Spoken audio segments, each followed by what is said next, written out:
Yeah, and we have also mammals from Australia, which are now extinct, and the specimens we have are amongst the few conserved in the world museums of natural history.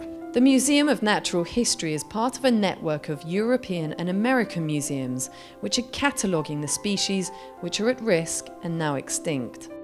Behind the scenes, there is a vast team of experts who research and help preserve these specimens. They also help find new specimens for the collections. Occasionally, these items are removed and cleaned to avoid decay. They are difficult to preserve.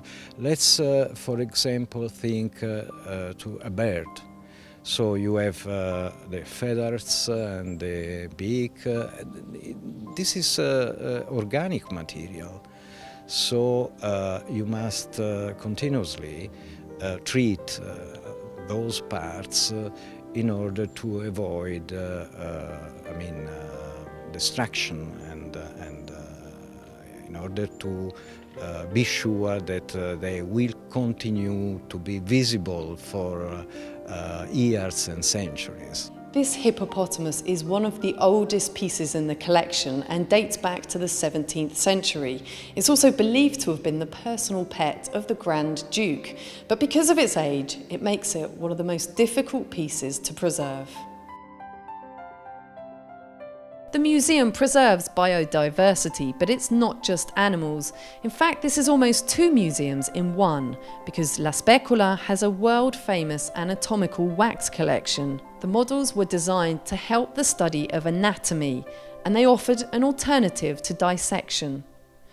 They beautifully reproduce the human body in minute detail.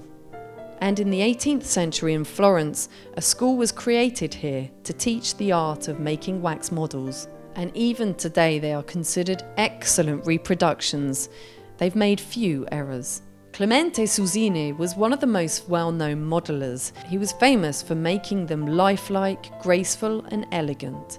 His works were in high demand, and it's believed he made as many as 2,000 models in his lifetime.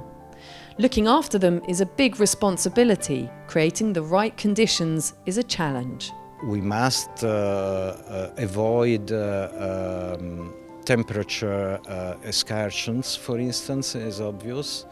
They don't like to warm because they melt, but they don't like too cold because they broke. They become fragile and they can break.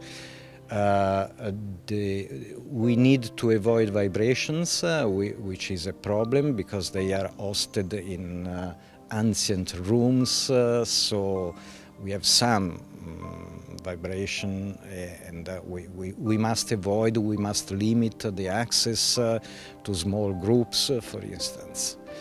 So we must avoid too strong light because the pigments which are inside the wax to give those magnificent colors can be alterated by too strong light. So we need a special environment. Downstairs there is a special area dedicated to Galileo. It was built in 1841 by the famous Tuscan architect Giuseppe Martelli. Here we can see frescoes dedicated to the discovery of science through experiments.